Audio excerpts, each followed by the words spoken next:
John Ulzheimer is known as one of our nation's most recognized credit experts. Having worked for 28 years in the credit industry, John has become one of the most prolific speakers about credit and the go-to authority on answers to credit-related questions. Credit Countdown with John Ulzheimer. Hello, my name is John Ulzheimer. I am a consumer credit expert. This is my 30th year in the credit industry. It's been around for a long time. Spent some time at FICO, spent some time at Equifax, spent some time at credit.com, and have been doing concurrent work for a variety of credit-related entities for the past 16 years now. So this question is actually a pretty good one. Today I'm going to talk about, because we're in a new year, 2021, and one of the questions that people often have whenever we move into a new year is, well, what's going to change in the consumer credit environment? And while it's still fairly early in the year, no one really knows what's going to happen with respect to changes in the rules or practices that pertain to credit cards, loans, credit reporting, credit scoring. And what's also unknown is how changes in the government are going to affect the credit environment. Obviously, we have a new administration. We have a Senate and a House that is controlled by the same party. And so what we don't know yet is what kind of influence is that going to have on legislation and other activities that seek to modify or change how the credit environment operates. One thing that might happen in 2021, and we don't know yet, is the CARES Act amendment to the Fair Credit Reporting Act might expire, and no one knows yet. I say might because no one can definitively say whether it will or whether it will not. The CARES Act, which is about 800 plus pages long, amended the Fair Credit Reporting Act in 2020 and offered some pretty aggressive protections for consumers who were adversely affected by the COVID-19 pandemic. And one of the protections that it offered to consumers was what I call kind of credit report and credit score protection. The amendment to the Fair Credit Reporting Act from the CARES Act, which is actually kind of unique because it's temporary, it's not going to last forever. What it did is it allowed for consumers to either be granted as a right some sort of an accommodation to their student loans, for example, or their mortgages, for example, or it also gave the right for the consumer to ask for an accommodation for things like credit cards and auto loans. And if the lender obliged them, meaning that they allowed them to skip payments or lower interest rates or modify loan terms or defer payments, those are all considered to be some sort of an accommodation that the lender gave to a borrower.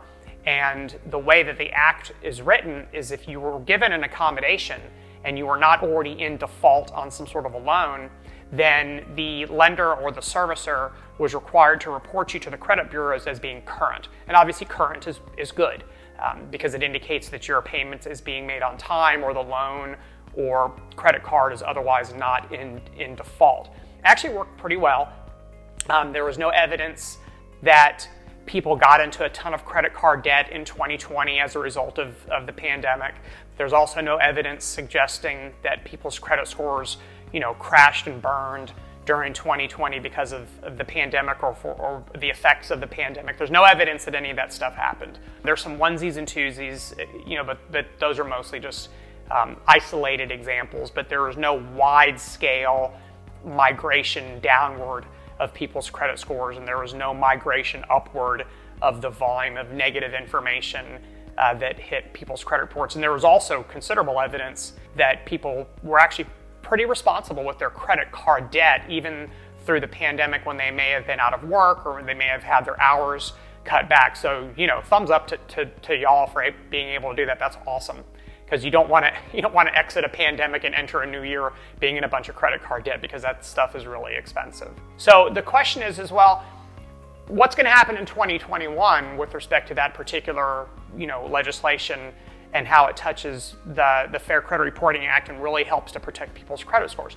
Well, the answer is this. The National Emergency Declaration, which actually started under President Trump, if that particular declaration expires or is essentially done away with, then the protections that people have under the CARES Act are going to go away, which would mean that you now don't have the right to ask for an accommodation, you don't have the right to have your payments deferred, and if you're not making your payments on time for loans or credit obligations where you did have some sort of an accommodation, then the lender or servicer can now report you to the credit bureaus as being delinquent. Of course, you don't need me to tell you that if those types of things hit credit reports, then it's possible, and for some people it's guaranteed, and for many people it's probable that your credit scores could go down as a result of that information hitting your credit report.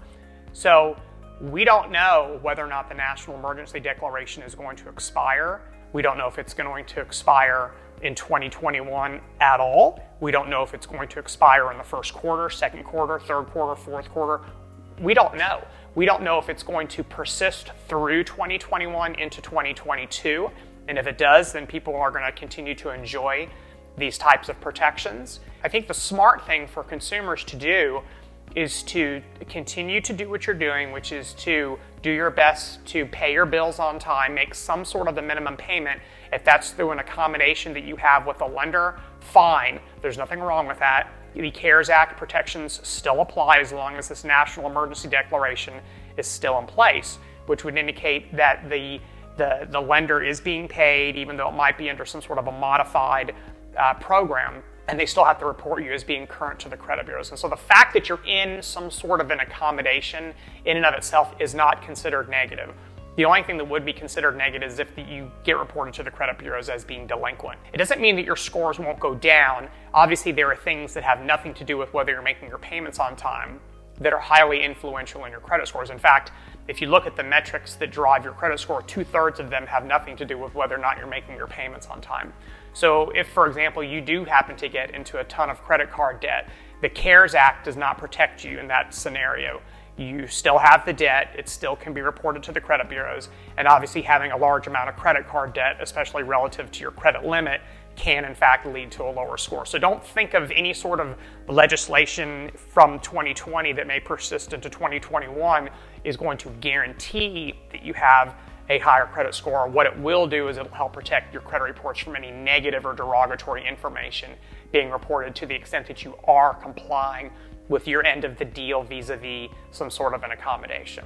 So thank you very much for watching. If you have any comments or questions, please leave them in the section below, and I'll do my best to answer them. And thanks for watching. Have a great rest of your day. For more videos and credit tips from John Ulzheimer, go to www.tradelinesupply.com.